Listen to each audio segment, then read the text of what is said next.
కోరుకుందాం.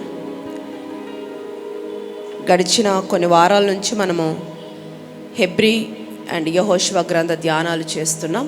అయితే ఈరోజు అభిషేక ప్రార్థన కాబట్టి ఈ సిరీస్ని కొద్దిగా స్కిప్ చేసి ఒక అభిషేకపు ప్రార్థనకి సంబంధించిన కొన్ని మాటలు ఈరోజు మనం ధ్యానం చేద్దాం. 48వ కీర్తన 2-4 వచనాలు ఈ ఉదయం మనం ధ్యానం చేద్దాం. 48వ సంకీర్తన 2, 3, 4 వచనాలు. ఉత్తర దిక్కున మహారాజు పట్టణమైన సియోను పర్వతము, అవును, రమ్యమైన ఎత్తుగల చోట నుంచబడి, అవును, సర్వభూమికి సంతోషకరముగానున్నది. దాని నగరులలో దేవుడు ఆశ్రయముగా ప్రత్యక్షమగుచున్నాడు. రాజులు కూడిరి, వారు ఏకముగా కూడి వచ్చిరి. చాలండి. దేవునికి స్తోత్రం. హల్లెలూయా. సంగమా, దేవుని బిడ్డలారా, చదవబడిన లేఖనం కొరకు వచ్చిన ప్రార్థన చేద్దాం. దేవుడు ఈ వచనాల ద్వారా మనందరితో మరొకసారి మాట్లాడునట్లు అందరం ప్రార్థన చేద్దాం. కళ్ళు మూసుకుందాం. ఆయన మాట కొరకు మనం వచ్చాం కాబట్టి మౌనంగా ఉండొద్దు, దిక్కులు చూడొద్దు, అనాలోచనగా ఉండొద్దు. Just close your eyes and ask to God. Everyone. పరిశుద్ధుడా, మహోన్నతుడా, మీకు వందనాలయ. ఈ ఉదయకాల సమయంలో ఈ రీతిగా మమ్మల్ని మీరు బలపరుస్తూ, మమ్మల్ని ఆకర్షిస్తూ, మమ్మల్ని దర్శిస్తూ, మాతో మాట్లాడుతూ మమ్మల్ని బలపరుస్తున్నందుకు కృతజ్ఞతలు. దేవా, వాక్యం మీదకు వస్తున్నాం. మాతో మీరు మాట్లాడండి. వినగలిగిన చెవులు, గ్రహించగలిగిన హృదయాలు మాకు దయచేయండి. మీ శైలిలో, మీ స్థాయిలో మా అందరితో మాట్లాడి ప్రభా, నన్ను మరొకసారి మీ సిలువ చాటును మరుగు చేసి మీ శైలిలో, మీ స్థాయిలో మీరు మాట్లాడండి. ఈ ప్రాంగణం అంతా కూడా సెట్ చేయండి. దేవదూతల పరిచయను రిలీజ్ చేస్తున్నాను. బలమైన కార్యాలు వాక్యం వెలువడవుతున్నప్పుడే ప్రతి బిడ్డలు మీరు జరిగించి దీవించమని యేసుక్రీస్తు శక్తిగల మీ నామంలో అడిగి వేడుకొనుచున్నాము తండ్రి. ఆమె చెప్పారా? ఆమెను చెప్పారా? హల్లెలూయా. సంగమా, దేవుని బిడ్డలారా, దేవుడు గడిచిన కాలం ఎంతగానో కాచి కాపాడి ఎన్నో ప్రతికూలతలు, ఎన్నో పోరాటాలు గుండా వెళ్తున్నప్పటికీ రోజుకొక తెర లేపుతున్నప్పుడు దేవుడు దాన్ని ముగిస్తూ మరొకసారి మీ అందరి మధ్యలో ఇలా సజీవంగాను ఆరాధించడానికి దేవుడు ఎంతగానో కృప చూపాడు. అందుకుని బట్టి నా దేవునికి మనస్సారా కృతజ్ఞతలు తెలియచేస్తున్నాను. థ్యాంక్ యూ జీసస్, మీరు ఇచ్చిన ఆయుష్, ఆరోగ్యాన్ని బట్టి. అలాగే కూడి వచ్చిన మీ అందరికీ యేసుక్రీస్తు నామంలో నా వందనాలండి. బాగున్నారా? చెప్పారా? వందనాలు చెప్పారా? ఇంకా కొంతమంది వందనాలు నా దాకా రాలేదు. నా వందనాలు మీకు వచ్చాయా? నా వందనాలు మీ దాకా చేరాయా? మీ వందనాలు నాకు రాలేదు. మరి అందరికీ వందనాలండి. Praise the lord. బాగున్నారా? రైట్. దేవునికి స్తోత్రం. ఈ యొక్క ఉదయకాల సమయంలో దేవుని వాక్యము జాగ్రత్తగా ఆలకిద్దాం. ఈరోజు మనము ధ్యానం చేయబోతున్న అంశము సియోను అనండి. ఈ సియోను అనే ఒక అంశం మీద మనం ఈరోజు ధ్యానం చేయబోతున్నాం. 2వ ఆరాధనలో యాజ్ యూజువల్గా యెహోషువ గ్రంథ ధ్యానాల్లో ఆ మెసేజ్ మనం వినబోతున్నాం. వీలైతే యూట్యూబ్ అండ్ ఫేస్బుక్లో ఉంటుంది, మీరు వినండి. అది కూడా కంటిన్యూషన్, యెహోషువ గ్రంథ ధ్యానాల్లో కంటిన్యూషన్, అద్భుతమైన వర్తమానం 2వ ఆరాధనలో కూడా రాబోతుంది, వినండి. ఇప్పుడు మనం సియోను అనే అంశం మీద మనం ధ్యానం చేయబోతున్నాం. దేవుడికి స్తోత్రం. సియోను అనేది ఒక అనుభవం అండి. ఏంటంట? ఒక అనుభవం. అయితే సియోను అనుభవము ఎరిగిన వారు కొంతమంది ఉన్నారు, ఎరగని వారు కొంతమంది ఉన్నారు. అయితే ఎరగని వారి జీవితాల్లో ఏం జరుగుతుంది, ఎరిగిన వారి జీవితంలో ఏం జరుగుతుంది? అయితే కొంతమంది ఎరిగి కూడా చల్లారిపోయిన వారు కూడా ఉన్నారు. కొంతమంది చెప్తా ఉంటారు, మేము ఒకప్పుడు బాగా ప్రార్థన చేసేవారమండి, ఒకప్పుడు బాగా పాటలు పాడేవారమండి, ఒకప్పుడు బాగా మేము ప్రార్థన చేస్తుంటే బలమైన కార్యాలు జరిగాయండి, కానీ ఇప్పుడు ఎందుకో పరిస్థితుల ప్రభావం బట్టి మేము చల్లారిపోయాం, ఎందుకో సరిగ్గా ప్రార్థన చేయలేకపోయాం. ఇలాంటి కారణాలు చాలామంది చెప్తా ఉంటారు. మేబీ అలాంటి ఒక ఎక్స్పీరియన్స్ ఒకవేళ నువ్వు చేస్తున్నావేమో నాకు తెలీదు. సియోను అనుభవాన్ని ఎరిగి మరలా చల్లారిపోయిన జీవితాలు దేవుడు ఏ రీతిగా మరలా మండింప చేశాడో ఈరోజు మనం ధ్యానం చేయబోతున్నాం. దేవునికి స్తోత్రం. మేబీ ఇక్కడున్న మీరందరూ కూడా ఒక మంచి సియోను అనుభవం కలిగి ఉన్న వారై ఉండొచ్చు. అయితే ఈ సియోను చల్లారిపోయింది. ఏమైపోయిందంట? ఇప్పుడు మనం అందరం ఎవరమండి? సియోను కుమార్తెలమా, యెరూషలేము కుమార్తెలమా? సియోను కుమార్తెలా, మీరు యెరూషలేము కుమార్తెలా? అదేంటండి, నేను కుమార్తెని కాదు కుమారుడు అంటారేమో. మనం అందరం కూడా, ఇప్పుడు నువ్వు కుమారుడు అయి ఉండొచ్చు, కానీ ఆయన రాకల్లో మనం అందరం ఎవరని చెప్పండి? కుమార్తెలమే. కాబట్టి ఇప్పుడు పురుషుడు స్త్రీ ఇక్కడ భేదం ఉండదు. ఇప్పుడు చెప్పండి, మీరు సియోను కుమార్తెలా, యెరూషలేము కుమార్తెలా? సియోను. కొంతమందికి ఏది చెప్తే ఏ వస్తుందో అన్నట్టున్నారు. మరలా చెప్పండి, మీరు సియోను కుమార్తెలా, యెరూషలేము కుమార్తెలా? సియోను. ఆ క్లారిటీ మీకు ఉంది కదా? రైట్, దేవునికి స్తోత్రం. అయితే సియోను కుమార్తె ఏమైందంట? చల్లారిపోయిందంట. ఏమైంది? చల్లారిపోయింది. ఈ చల్లారిపోయిన సియోను కుమార్తెని దేవుడు ఏ విధంగా మార్చబోతున్నాడో, ఏ విధంగా తయారు చేయబోతున్నాడో అనేది ఈరోజు మనం ధ్యానం చేద్దాం. ఓకే, హల్లెలూయా. ఇక్కడ చూడండి, 48వ కీర్తన 2-4 వచనాలు ఇక్కడ అంటాడు, సియోను అనే మహారాజు పట్టణము అది పరలోకములో ఉందని, ఆ పట్టణము సర్వభూమికి ఆశీర్వాదకరంగా ఉందని, అది ఒక ఎత్తైన చోటులో ఉందని వాక్యం మాట్లాడుతుంది. ఓకే, సియోను ఎక్కడుందంట? సియోను అనేది ఒక మహారాజు పట్టణము. ఆ పట్టణము ఎత్తైన చోట్లో ఉంది, అంటే పరలోకంలో ఉంది. అది పరలోకంలో ఎత్తైన చోట్లో ఉంటూ సర్వభూమికి ఈ సియోను ఎలా ఉందంట? ఆశీర్వాదకరంగా ఉందంట. దేవునికి స్తోత్రం, హల్లెలూయా. చాలామంది సియోను అనుభవం ఎరిగిన వారిగా ఉన్నారు, కొంతమంది ఎరగని వారిగా ఉన్నారు. ఎరిగిన వారేమో చల్లారిపోయిన పరిస్థితుల్లో ఉన్నారు. అందుకే ద్వితీయోపదేశకాండం 2:23లో అక్కడ ఇశ్రాయేలు ప్రజలు ఐగుప్తు నుండి బయలుదేరిన తర్వాత అలా నడుస్తూ వాళ్ళు వస్తున్నారు. హ్యాపీగా టైం టు టైం భోజనం లభిస్తూ ఉంది, టైం టు టైం మన్నా వస్తుంది, వాటర్ ఉన్నాయి, నాన్ వెజ్ కావాలంటే నాన్ వెజ్ ఇస్తున్నాడు, అన్నీ హ్యాపీగా టైం టు టైం ఇస్తున్నాడు. తింటూ వాళ్ళు అలా బయలుదేరి వస్తున్నారు. అక్కడ ఆ 2-3 వచనాలు మీరు చూస్తే, ద్వితీయోపదేశకాండం 2వ అధ్యాయం 2-3 వచనాలు అక్కడ ఏమంటాడో చదవండి ఒకసారి. ప్రభు అలా తింటూ తిరుగుతూ తిరుగుతూ తిరుగుతూ వాళ్ళు అక్కడక్కడే ఉన్నారంట. చదవండి. అంతటా యెహోవా నాకు ఇలాగు సెలవిచ్చును, మీరు ఈ మన్నెము చుట్టూ తిరిగిన కాలము చాలు, ఉత్తర దిక్కుకు తిరుగుడి. చాలండి. వీళ్ళు ఏం చేస్తున్నారంట? తలలెత్తిన వైపు చూస్తూ వినండి. టైం టు టైం మంచిగా వీళ్ళకి మన్నా వస్తుంది, చేపలు వస్తున్నాయి, నాన్ వెజ్ వస్తుంది, మంచి ఫుడ్ వస్తూ ఉంటే వీళ్ళు చక్కగా అడవిలో అక్కడక్కడే తిరుగుతున్నారంట. ఎవరు? ఇజ్రాయేలు ప్రజలు. అక్కడ హ్యాపీగా ఎందుకు? ఇప్పుడు చూడండి, ఐగుప్తులో ఉంటేమో కష్టపడి పని చేసేవాళ్ళు, రాత్రి పగలు ఇటుకలు కాల్చేవాళ్ళు, భయంకరమైన పని. కానీ మంచిగా అక్కడి నుంచి దేవుడు బయటికి తీసుకొచ్చాడు. ఇప్పుడు పని చేసేది లేదు, బట్టలు ఉతికేది లేదు, ఇంకేంటండి, ఇంట్లో పనులు ఉంటాయి కదా, ఏం చేసేది లేదు. హ్యాపీగా వండుకోవడం, తినడం, అంతే. ఇలా తింటూ వండుకోవడం, తినడం, ఇదే ప్రాసెస్లో వీళ్ళు ఏం చేస్తున్నారంట? అక్కడక్కడే తిరుగుతున్నారంట. అసలు మనం ఎందుకు ప్రయాణం అయ్యాం, ఎక్కడికి వెళ్ళాలి, మన గమ్యం ఏంటి, మర్చిపోయారు ఇదంతా కదా. మంచిగా అంతా జరిగిపోతుంది, ఇంకెందుకు అన్నట్లుగా అక్కడక్కడే తిరుగుతూ ఉంటే, ఇక దేవుడు చూసి తన సేవకుడు అయిన మోషే ద్వారా అంటున్నాడు ఇక్కడ, ఇక మీరు మన్నెము చుట్టూ తిరిగింది చాలు, లేచి మీరు ఉత్తర దిక్కుకు తిరగండి. అక్కడ దైవజనుడి ద్వారా హెచ్చరిక చేస్తున్నాడు ఇజ్రాయెల్ ప్రజలకి. దేవునికి స్తోత్రం. ఇప్పుడు ఇటుకలు కాల్చే పని లేదు. అట్టెళ్తే స్వాధీనపరచుకోబో దేశానికి వెళ్ళారనుకోండి, అక్కడికి వెళ్ళగానే మన్నా ఆగిపోద్ది. అక్కడేం చేయాలి? పంట పండించుకొని తినాలా. ఇప్పుడు వీళ్ళు ఏం చేస్తున్నారు? ఇటు మంచిగా కాల్చే పని పోయింది, ఇటు వెళ్ళి మళ్ళీ పండించుకోవడం అంత కష్టపడడం ఎందుకని అక్కడక్కడ తిరుగుతున్నారంట. దేవుడు అంటున్నాడు, మీరు ఉత్తర దిక్కుకు తిరగండి. ఉచితమైన వాటికి మంచిగా అలవాటు పడిపోయారు.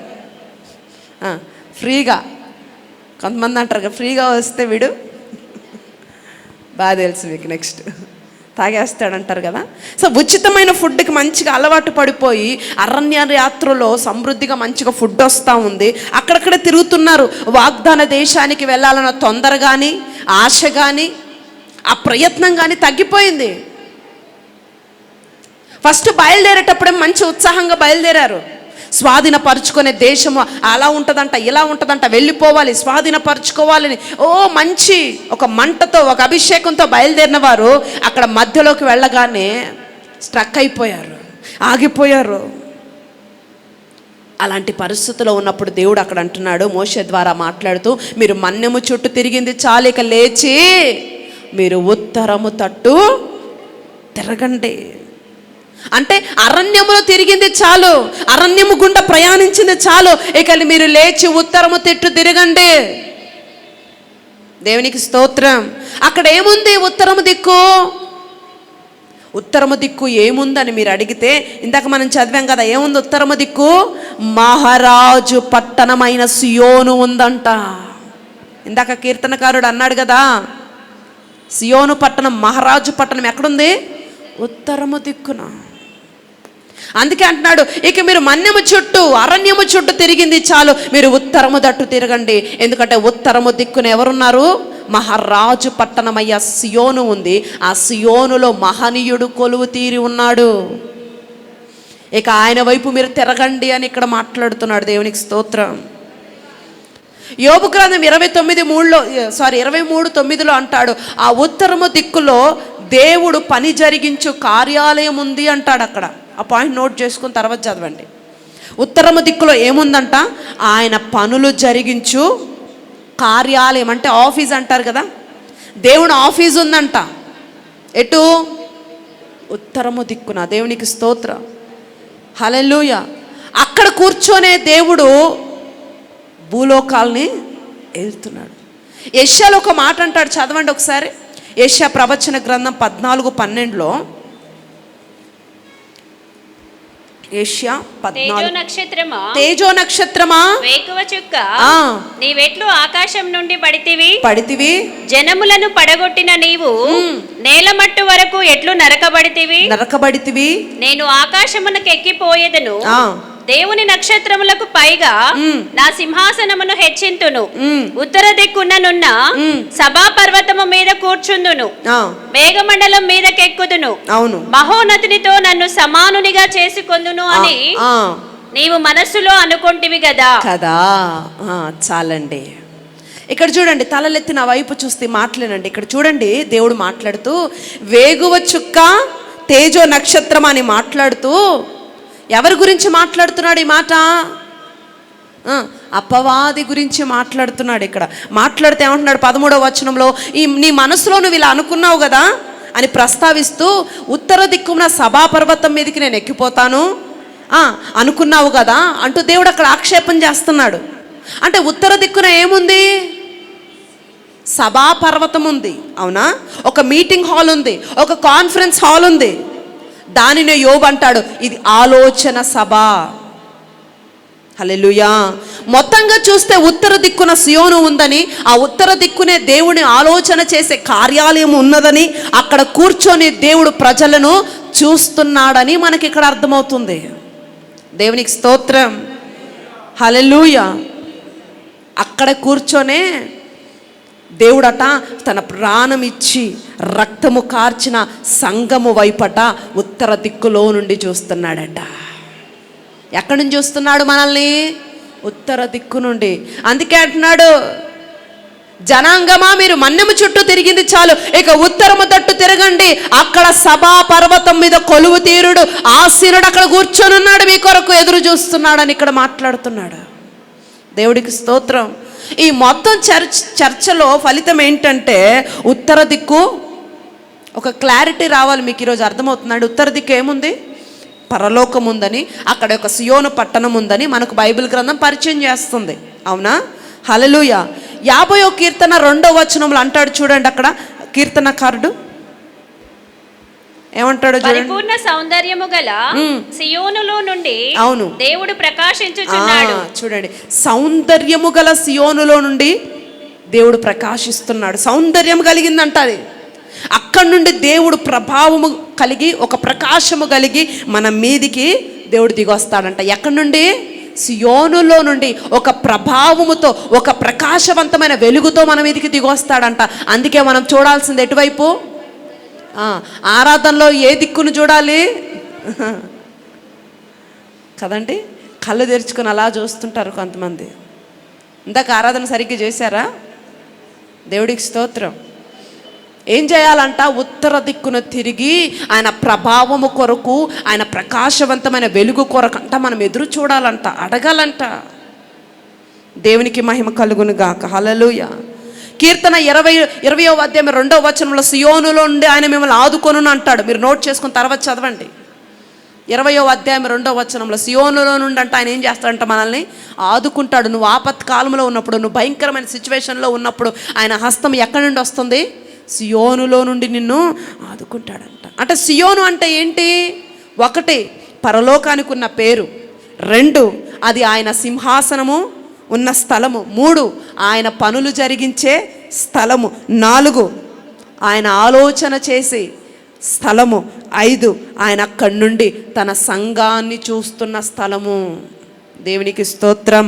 అంత మాత్రమే కాదండి, అక్కడ నుండి ఆయన ఆదుకుంటాడని, అక్కడి నుండే దేవుడు ఆశీర్వదిస్తాడని వాక్యం తెలియజేస్తుంది. దేవునికి మహిమ కలుగును గాక. హల్లెలూయా.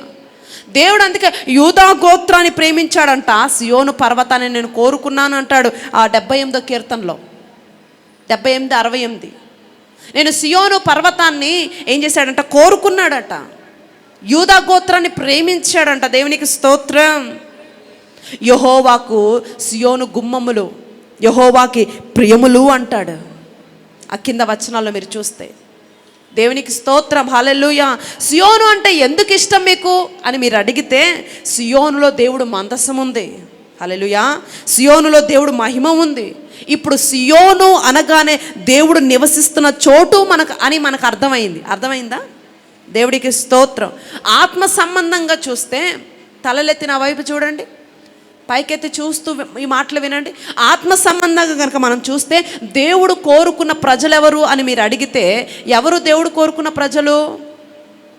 ఇప్పుడు క్రైస్తవులు అని పేరు పెట్టుకున్నందుకో, లేకపోతే పాస్టర్ అని ఒక పేరు తగిలించుకున్నందుకో, ఇంకా రెవరెండ్ అని ఒక పేరు తగిలించుకున్నందుకో, లేకపోతే ఒక మంచి వాక్చాతుర్యము కలిగి నువ్వు మాట్లాడుతున్నందుకో, లేకపోతే నువ్వు ఒక మంచిగా మాట్లాడగలవని నీకు ఆ యొక్క ట్యాగ్ లైన్ ఉన్నందుకో కాదు, లేకపోతే తలాంతులతో నువ్వు వాడబడుతున్నందుకో కాదు. ఎక్కడి నుండి దేవుడి మందసం ఉందో అర్థమవుతుందా అండి?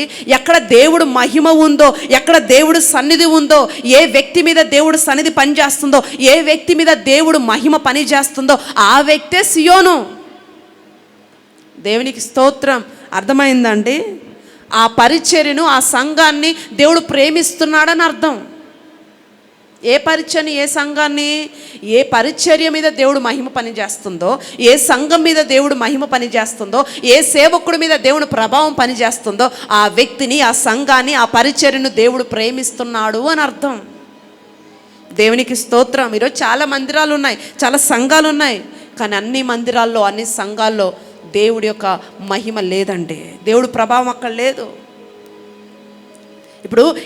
ఇప్పుడు మందిరము ఎంత పెద్దదాని కాదు, మందిరం ఎంత మంచి షేప్లో కట్టారని కాదు, మందిరంలో ఎన్నెన్ని ఉన్నాయని కాదు, ఆ మందిరంలో ప్రభావము, దేవుడి మహిమ ఉన్నదా లేదా అన్నది ఇంపార్టెంట్. అవునా అండి? దేవుడికి స్తోత్రం. అందుకే సంఘం గురించి మాట్లాడుతూ దేవుడు ఏమన్నాడు? సంఘం మహిమ కలిగింది. కొంతమంది ఏమంటారు, మాది చిన్న సంఘం అండి, నేను చిన్న పాస్టర్ అండి. కాదు, బైబిల్ అలా మాట్లాడలేదు, మనం అనుకుంటున్నాం. కానీ సంఘము మహిమ కలిగిన సంఘం అంటాడు. దేవునికి స్తోత్రం. ఎక్కడ దర్శనం ఉందో, ఎక్కడ ప్రార్థనలు జరిగితే ఒక నిచ్చెన దిగుతుందో అదే దేవుడి యొక్క మందిరము, దేవుడి యొక్క సియోన్ అంటారు దాన్ని. సియోన్ అంటే ఏంటి అసలు? ఎక్కడ ప్రార్థనలు జరిగితే ఒక నిచ్చెన దిగుతుంటా చూశారు, అది సియోను. హల్లెలూయా. మనం ఆరాధిస్తున్నప్పుడు దేవుడు మహిమ అలా ప్రకాశవంతంగా మన మీద దిగి వస్తుంటా చూస్తారు, అది సియోన్ అంటే. దేవుడికి స్తోత్రం. హల్లెలూయా. ఇప్పుడు సియోను అని పేరు పెట్టినంత మాత్రాన సియోను అయిపోదండి. ఇప్పుడు నేను సియోను కుమార్తెనన్ను మనం పేరు పెట్టుకున్నంత మాత్రం మనం సియోను అయిపోము. మనం సియోనుగా మారాలంటే చూడండి ఏం చేయబడాలంట? దేవుడు మహిమ మన మీద దిగుతుండాల. అది సియోన్ అంటే. దేవుడు సియోనును కోరుకున్నాడట, దేవుడు సియోనును ప్రేమిస్తున్నాడంట. ఇప్పుడు సియోను అని నేను దేవుడు ఎలా పిలుస్తాడంటే, నువ్వు ఎప్పుడైతే ఆ మందిరము యొక్క మహిమను, మందసాన్ని, దేవుడు శక్తిని నువ్వు కలిగి ఉన్నప్పుడు నువ్వు సియోను అవుతావు. అంతేగాని సియోను కుమార్తెనని నువ్వు పేరు పెట్టుకున్నంత మాత్రాన నువ్వు సియోను కుమార్తెవి కాదు. హల్లెలూయా, దేవుడికి స్తోత్రం. ఆత్మ అనుభవాలు కలిగి మనం ముందుకెళ్ళాలి అంత్య దినాల్లో అనేది దేవుడు మనతో మాట్లాడుతున్న మాట ఇది. హల్లెలూయా. సియోను అనే అనుభవంలో ఉన్నవాడిని దేవుడు ఏం చేస్తాడంట? ఆదుకుంటాడంట. ఇప్పుడు మన యొక్క అనువాదం, మన యొక్క విశ్వాసం ఏంటంటే, దేవుడు ఎక్కడ ఇద్దరు ముగ్గురు దేవుడి నామంలో కూడి ఏకీభవిస్తే వారి మధ్యలోకి దేవుడు వచ్చేస్తాడనేది మనకున్న విశ్వాసం, ఇంటెన్షన్ అండ్ వాట్ ఎవర్. కానీ ఆ ఇద్దరు ముగ్గురు ఎవరు పడితే వాళ్ళు స్తుతిస్తే, ఎవరు పడితే వాళ్ళు ఆరాధిస్తే దేవుడు వాళ్ళ మధ్యలోకి వచ్చాడు. నువ్వు స్తోత్రమయ్యా, నువ్వు దిగిరాయి అంటే దిగిరాడు. అర్థమవుతుందండి? ముందు నువ్వు సియోనుగా మార్చబడాలా. సియోను ప్రార్థన చేస్తే అప్పుడు దేవుడు అంత మన మధ్యలోకి దిగొస్తాడంట. దేవునికి మహిమ కలుగుని కాక. హల్లెలూయా, హల్లెలూయా, దేవునికి స్తోత్రం. ఈ మాట చదవండి, యోబు గ్రంథం 4వ అధ్యాయం 8వ వచనము.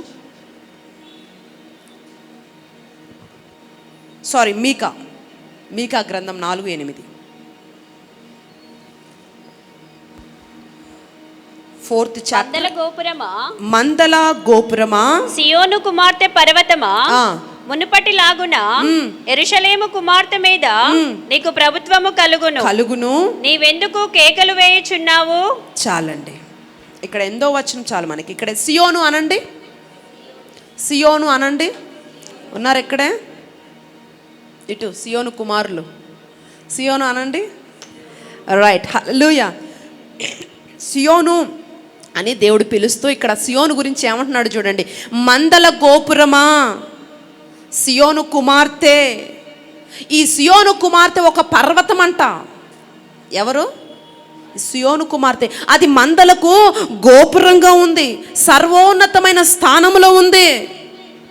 అయితే ఈ సియోను కుమార్తె గురించి ప్రభు అంటున్నాడు, నీవే ఒక పర్వతం బిడ్డ. ఏమంటున్నాడు? యెరూషలేము మీద మరలా నీకు ప్రభుత్వం కలిగిద్ది అంటున్నాడు అక్కడ. దేవునికి స్తోత్రం. అంటే వినండి జాగ్రత్తగా, ఈ మొత్తము పట్టణాన్ని, దేశాన్ని పరిపాలించే ఒక అవకాశము సియోనుకే ఉంది. నమ్ముతున్నారా? ఒక రోజున ఈ పట్టణాలని, ఈ దేశాల్ని సియోను ఏలుతుంది, పరిపాలిస్తుంది. అవునా? దేవునికి స్తోత్రం. ఇక్కడ మాట్లాడుతున్నాడు, జాగ్రత్తగా వినండి. సియోను, నీవు ఒక కుమారి స్థాయికి రాగలిగితే, అర్థమవుతుందా అండి? సియోను, నువ్వు మందల యొక్క గోపురముగా నువ్వు మారగలిగితే, సియోను నువ్వు మందసము స్థావరంగా నువ్వు మారగలిగితే, అంటే అభిషేకపు అనుభవానికి నువ్వు రాగలిగితే, నామకార్థపు సంఘాల మీద, అర్థమవుతుందా అండి? క్రైస్తవ జీవితాలు ఎవరైతే నామకార్థపు జీవితాలు జీవిస్తున్నారో, ఎవరైతే మామూలుగా లోకానుసారం క్రైస్తవులుగా జీవిస్తున్నారో, ఈ యెరూషలేము అంతటి మీద ఒక రోజు సియోనికి ప్రభుత్వాన్ని నేను అప్పగిస్తానంటున్నాడండి. దేవుడికి స్తోత్రం. సియోను, నీకు ఒక బలమైన అధికారం ఇస్తాను బిడ్డ. అయితే వీటన్నిటి మీద, ఈ నామకార్థ క్రైస్తవుల మీద, ఈ లోకము మీద, ఈ లోకానుసారమైన వ్యవస్థల మీద నీకు అధికారం రావాలంటే సియోను నువ్వు ఒక గొప్ప పర్వతంగా మార్చబడాలి, మందల గోపురంగా నువ్వు మార్చబడాలి. నువ్వు ఆ స్థితికి రాగలిగితే, ఆ అనుభవానికి నువ్వు రాగలిగితే, ఏదైతే నువ్వు కోల్పోయినావో, ఏదైతే అభిషేకాన్ని కోల్పోయినావో, ఏ శక్తిని కోల్పోయినావో, ఏ స్థితిని కోల్పోయావో, తిరిగి నేను మరలా నీకు అప్పగిస్తానంటున్నాడండి. ఈరోజు మనం సియోనుగానే పిలువబడుతున్నాం, కానీ కొన్ని విషయాల్లో దారి తప్పిపోయాం, వెనకబడిపోయాం, చల్లారిపోయాం. అందుకే అంటున్నాడు, సియోను, మరలా నేను నీ మీద కృప చూపాలనుకుంటున్నాను, మరలా నిన్ను క్షమించాలనుకుంటున్నాను, మరలా నిన్ను రీబూస్ట్ చేయాలనుకుంటున్నాను. అనేకమైన నామకార్థపు సంఘాల మీద, యెరూషలేము మీద నీకు ప్రభుత్వం కలగ చేయాలనుకుంటున్నాను. దేవునికి స్తోత్రం. ఈరోజు ఊరికి నేను ఇక్కడికి నిన్ను తీసుకురాలేదండి. దేవునికి స్తోత్రం. హల్లెలూయా. ఎవరు ఆత్మలో ఎదుగుతున్నారో, ఎవరు మందసాన్ని కలిగి ఉన్నారో, ఎవరు కోరుకున్న జీవితము జీవిస్తున్నారో, వారికి మిగతా వారి మీద ఏలుబడే జీవితాన్ని నిశ్చయంగా పరిశుద్ధాత్మ దేవుడు అనుగ్రహిస్తాడు. దేవుడికి స్తోత్రం. చాలామంది చెప్తా ఉంటారు కొంతమంది, మా ఇంట్లో నా మాట చెప్పండి చల్లట్లేదండి, మా ఫ్యామిలీలో నన్ను అసలు పట్టించుకునేవారే లేరండి, నా మాట ఎక్కడా లెక్క లేదండి. అవును, ఈరోజు ఒక భయంకరమైన స్థితి. అయితే బిడ్డ, నువ్వు సియోనుగానే ఉన్నావు, అయితే నువ్వు మందసము మోసే బిడ్డగా ఉండాలి. దేవునికి స్తోత్రం. ఒక గొప్ప పర్వతంగా మార్చబడాలి. నువ్వు ఎలా మార్చబడాలంట? పర్వతం కదిలిద్దా అండి? కదలదు. నువ్వు సియోనువే, కానీ పర్వతంగా ఉండవలసిన నీవు ఏమైపోయావు? కరిగిపోయావు, మారిపోయావు. అయితే ఈరోజు నువ్వు చేయవలసిన పని ఏంటంటే, నువ్వు ఒక పర్వతంగా మార్చబడాలి, ఒక ఉక్కు వలె మార్చబడాలి, ఒక అభిషేకముతో నింపబడిన వాడి వలె ఒక గట్టిగా నువ్వు మార్చబడాలి. విశ్వాసములో, నమ్మకములో, దేవుడు కార్యములలో ఒక ఏమంటారంటే ఒక కథలని, ఒక ఒక స్థితి నీకు రావాలి, స్థిరత్వం నీకు రావాలి. హల్లెలూయా. కదిలిపోతున్నావు చిన్న చిన్న వాటికే, కరిగిపోతున్నావు చిన్న చిన్న వాటికే. ఈ స్థితి ఉంటే పొందుకోలేమండి మనం. అందుకే అంటున్నాడు, సియోను నువ్వు మందలకు గోపురము బిడ్డ. హల్లెలూయా. ఒక గోపురం ఎక్కడ ఉంటుందండి? ఎత్తైన స్థలములలో కదా ఉండేది. అంటే ఆ స్థాయి నీకు ఇచ్చింది, అలాంటి స్థాయిని నువ్వు కోల్పోయి పడిపోయావు. మరలా నీకు నేను అప్పగించడానికి ఇష్టపడుతున్నాను అంటున్నాడు. హల్లెలూయా. ఈరోజు కృంగిపోతున్న వాడు, ఒకవేళ దిగులుతో భయముతో జడియపోతుంటే ప్రభు నీతో మాట్లాడుతున్నాడు బిడ్డ. ఈరోజు ఏంటో తెలుసా? సియోను అనుభవం కలిగిన వాడా, చిన్న చిన్న వాటి మీద నువ్వు కృంగిపోవద్దు. నువ్వెవరు అంటే పర్వతంగా నువ్వు ఉండాలా. దేవునికి స్తోత్రం. హల్లెలూయా. హల్లెలూయా. పర్వతము నీలో మందసం ఉంది గనక, నువ్వు ప్రతిష్టలో ఉన్నావు గనక, నువ్వు ఒక స్థిరమైన అనుభవంలో ఉన్నావు గనక, నీ గుమ్మములని నేను ప్రేమిస్తున్నాను, యెరూషలేము అంతటి మీద నీకు ప్రభుత్వాన్ని ఇవ్వబోతున్నానని పరిశుద్ధాత్మ దేవుడు ఈరోజు నీకు వాగ్దానం చేస్తున్నాడు. ఎస్, ఆయన నిన్ను ప్రేమిస్తున్నాడు. నీ గుమ్మములు మరలా బలమైన గుమ్మములుగా ఆయన మార్చబోతున్నాడు. చూడు, అయ్యో నా గుమ్మములన్నీ పడిపోయే స్థితికి వచ్చాయే అని దిగులు పడుతుంటే, ఒక బలమైన గుమ్మములుగా దేవుడు మన గుమ్మములు మార్చబోతున్నాడండి. దేవునికి మహిమ కలుగును గాక. యెరూషలేము అంతటి మీద ఒక గొప్ప స్థాయి. దేవునికి స్తోత్రం. ఒక గొప్ప స్థితి. దేవుని నామానికి మహిమ కలుగును గాక. చాలామంది ఏంటంటే కొన్ని మంచి మంచి మాటలు పోగేసుకుంటారు ప్రార్థనలో. నన్ను ఆశీర్వదించు ప్రభా, నన్ను దీవించు ప్రభా, నన్ను హెచ్చించు ప్రభా అని ఇలాంటి ఒక మంచి మంచి మాటలని పోగేసుకొని ఇంక అది తప్ప ఇంక వేరొకటి నోటు నుండి రాదు. ఇంకా ఆ పారాగ్రాఫ్ ప్రిపరేషన్ ఉంటుంది కదా, ఒక పారాగ్రాఫ్ అంతవరకు ప్రిపేర్ అయిపోయి ఇంకా అదే ఉంటుంది ఎప్పుడు. నేనేమంటానంటే, ఈ మంచి మంచి మాటలన్నీ పోగేసుకొని ఆడవడం కాదు, సియోను అనుభవానికి నువ్వు రాగలిగితే దేవుడు మొత్తం ప్రభుత్వాన్ని నీ చేతిలో పెడతాడంట. దేవునికి మహిమ కలుగునుగా. హల్లెలూయా. నిన్ను ఏది ఇబ్బంది పెడుతుందో, నిన్ను ఏది చెరసాలకు లాక్కెళ్ళాలని నిరంతరము కాపు చేస్తుందో, ప్రతి వాటిని ఏ ప్రభుత్వం అయితే నిన్ను భయపెట్టాలని చూస్తుందో ప్రతి దాన్ని తిరిగి దేవుడు నీ చేతిలో పెడతానంటున్నాడు. దాని కొరకు నువ్వు ఏడవాలి. ఈ ఆశీర్వాదాలు, దీవెనలు ఎంతసేపు అండి? వాటికి అడ్డుపడుతున్న దారులు క్లియర్ అవ్వాలి ఫస్ట్. అవి ఆటోమేటిక్గా వచ్చేస్తాయి. దేవునికి మహిమ కలుగును గాక. నామకార్థుల మీద జాగ్రత్తగా వినండి. ఆచార క్రైస్తవుల మీద, బలహీనుల మీద ఏలుబడి చేసే తలగా ఉండగలిగిన నాయకత్వపు స్థాయికి ఉండగలిగిన ఒక స్థానము ఏ సంఘానికయ్యా, ఏ దైవజనుడికయ్యా, ఏ వ్యక్తికయ్యా, ఏ క్రైస్తవుడికయ్యా అనంటే, సియోను అనుభవము కలిగి ఒక ఉన్నతమైన పర్వతం కలిగిన స్థాయి ఎవరికి ఉంటుందో వారికి ఈ యొక్క కృప అనుగ్రహించబడుతుంది. దేవునికి స్తోత్రం. నామకార్థ సంఘాల మీద, సేవకుడు వింటున్నావా, బలహీనుల మీద, హల్లెలూయా, ఒక తలగా ఉండగలిగిన ఒక నాయకత్వపు స్థాయిని దేవుడు నీకు అనుగ్రహించబోతున్నాడు. రిసీవ్. సో నామము, ఎస్, దేవుని నామానికి మహిమ కలుగును గాక. ఆ కృపలోకి రాకుండా, ఆ స్థాయిలోకి రాకుండా, ఆ ప్రతిష్టలోకి రాకుండా ఈ మాటలు పోగేసుకొని ఏడ్చినంత కాలము పని జరగదు.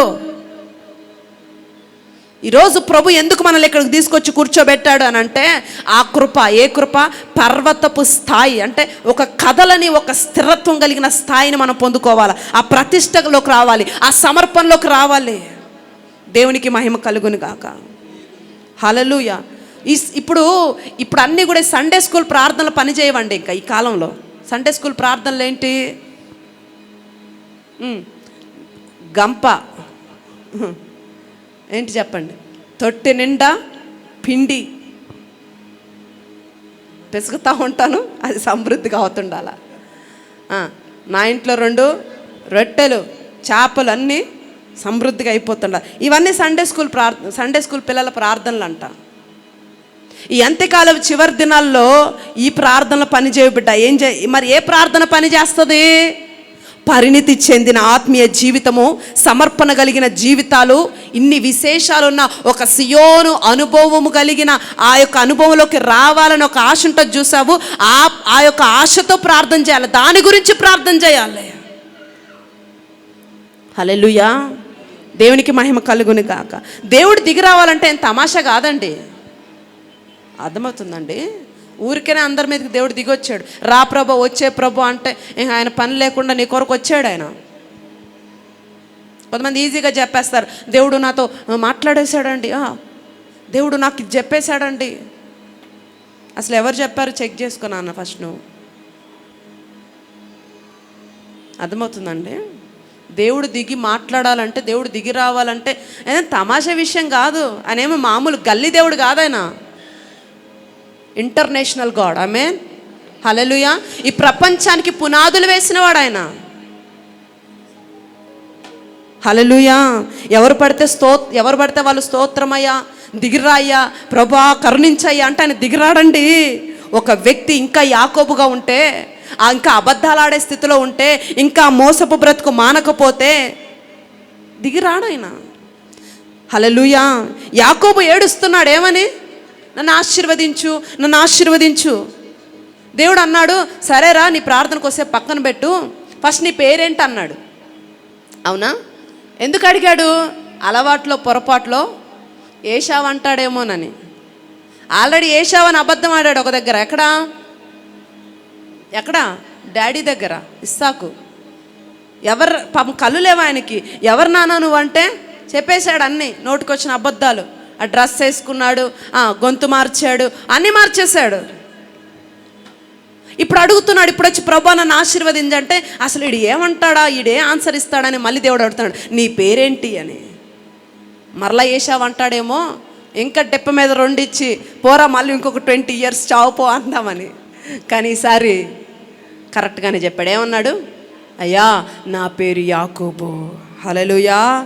ఈసారి కరెక్ట్గా చెప్పాడండి. యాకోబు విరిగితే, హృదయం పగిలితే, పశ్చాత్తాపం వచ్చి కరిగిపోతే, ఆ కన్నీళ్లు పోయి యేసయ్య పాదాలను తడిపితే, ఆ పోరాటము ప్రార్థనలో ఆ పోరాటం కలిగిన వారిగా మనం ఉంటే, దేవుడు అలాంటి వాడిని ఏమన్నాడండి? చాలాసార్లు చెప్పాను మీకు. మగసిరి కలిగిన వాడే యాకోబు దేవునితో పోరాడి గెలిచాడంట. దేవుడు అప్పుడు ఆడి ప్రేరును మార్చేశాడంట. ఏమని? ఇప్పటి వరకు నువ్వు యాకోబు కానీ ఇకపై నువ్వు యాకోబు కాదు, ఇకపై నువ్వు ఇశ్రాయేలు. దేవునికి స్తోత్రం. దేవుడికి కొంతమంది అంటారు, ఇప్పుడు ఈ లోకం ఏంటంటే స్త్రీలు ఏడిస్తే సర్లే అనుకోవచ్చు, పురుషులు ఎవరైనా ఏడ్చారనుకో ఈడేంట్రా చేతగాని వాళ్ళలాగా ఏడుస్తున్నాడు అని కొంతమంది అంటే, కొంతమంది ఆడవాళ్ళలాగా ఏడుస్తున్నాడని రకరకాలుగా సంబోధిస్తారు. కానీ దేవుడు చూడండి, ఎవరైతే ఈ కన్నీటి ప్రార్థనతో ప్రార్థన చేస్తారో దేవుడు అలాంటి వారికి పెట్టిన లోకమేమో చాతకాను వాడని, బలహీనుడని పేరు పెడితే, దేవుడు అలాంటి వాడిని ఏం పేరు పెట్టాడు తెలుసా అండి? మగసిరి కలిగిన వాడు. దేవునికి స్తోత్రం. మగసిరి కలిగిన వాడే నాతో పోరాడి గెలిచాడు కాబట్టి ఇక మీదట నువ్వు ఇశ్రాయేలు. ఇలాంటి మగసిరి కలిగిన ప్రార్థన చేస్తే రేంజ్కి నువ్వు రావాడు సహోదరుడా. మా భార్య చేస్తుందండి, అమ్మ భక్తి చేస్తుందండి, అమ్మ వాక్యం చదువుతుంది, నాకెక్కడ తీరుకుందండి కాదు. ప్రార్థన చేయాలి యజమానుడిగా నువ్వు కూడా. దేవునికి స్తోత్రం. హల్లెలూయా. నువ్వు ఎంతటి వాడవైనా సరే ఇశ్రాయేలుగా మార్చబడే ఒక అవకాశము దేవుని యొద్ద ఉందండి. దాని పేరేంటో తెలుసా? యేసయ్య పాదాలు. ఆయన పాదాల దగ్గర నువ్వు ఎలాంటి వాడవైనా సరే నువ్వు వచ్చి పడినప్పుడు దేవుడిని నిశ్చయంగా ఇశ్రాయేలుగా మార్చేస్తాడు. దేవునికి స్తోత్రం. హల్లెలూయా. దేవుడు నీ జీవితంలోకి రావాలంటే ముందు నువ్వు సియోనుగా మార్చబడాలి. ఎవరిలాగా? సియోనులాగా. సియోను అంటే ఏంటో మనం ఇప్పటివరకు ధ్యానం చేశాం. ఒక అనుభవం అని. సియోను అంటే దేవుడు ఉండే స్థానం అని, దేవుడు నివాసం చేసే స్థానం అని మనం ధ్యానం చేశాం. దేవుడు నివాసము చేసే హృదయముగా మన హృదయాలు మారిపోవాలి. అర్థమవుతుందండి? సియోనుగా మారిపోవాలంట. దేవునికి మహిమ కలుగును గాక. ఇంతగా దేవుడు కోరుకుంటున్నాడు సియోనుని. అయితే చూడండి, ఇంతగా కోరుకున్న సియోను, ఇంతగా ప్రతిష్ఠించబడిన సియోను, ఇంతటి గోపురంగా ప్రతిష్ఠించిన ఈ గొప్ప పర్వతం అనబడే సియోను ఏమైంది? దేవుడు సియోన్ని ఎలా పోల్చాడు? ఓ గొప్ప పర్వతమా అన్నాడు. అవునా? ఇంకేమన్నాడు? చదివారుగా ఇందాక. ఏమన్నాడండి? మందల గోపురమా. ఇలా రకరకాలుగా పిలిచాడు. అది అంత గొప్పగా పిలిచిన సియోను ఏమైపోయిందో చదవండి ఒకసారి. వాక్యంలో చూడండి, యెషయా గ్రంథము 64వ అధ్యాయం 10-11 వచనాలు.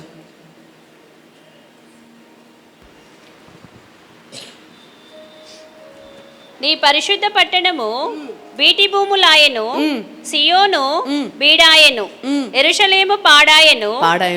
మా పితరులు నిన్ను కీర్తించుచుండిన మా పరిశుద్ధ మందిరము, మా శృంగారమైన మందిరము అగ్నిపాలాయను. చాలండి. అలాగే విలాప వాక్యాలు 5:17 కూడా చదవండి. విలాప వాక్యములు లెమెంటన్స్ 5:17. దీని వలన మాకు ధైర్యము చెడి ఉన్నది, సియోను పర్వతము పాడైనది. చాలండి. ఇప్పుడు నా వైపు చూస్తే మాటలు వినండి జాగ్రత్తగా. ఇక్కడ చూస్తే దేవుని గుమ్మములు, ఎవరి గుమ్మాలు? దేవుడికి ఇష్టమైన గుమ్మములు కలిగిన సియోను, యెరూషలేము అంతటి మీద ఏలుబడి చెయ్యగలిగిన సామర్థ్యం కలిగిన సియోను. ఎవరి సియోను? యెరూషలేము అంతటిని కూడా ఏలుబడి చేయగలిగిన సామర్థ్యం పొందిన సియోను ఒకప్పుడు. ఆమేన్. అర్థమవుతుందండి? అర్థమవుతుందా? హల్లెలూయా. ఇలాంటి సియోను ఏమైపోయిందంట? ఇక్కడ అంటున్నాడు, అయ్యో సియోను బీడాయను అంటే తెలుసు కదా, మొత్తము పొలం మంచిగా పండి అలా దాన్ని వదిలేశారనుకో, దాన్ని బీడు పెట్టిన పొలం అంటారు. మీ అందరికి ఐడియా ఉంది కదా. ఇక్కడ ఏమంటున్నాడు నెక్స్ట్? ఇలాంటి సియోను ఏమైంది? బీడాయను, అట్టి పరిశుద్ధ స్థలం మీద నక్కలు తొక్కుచున్నవి.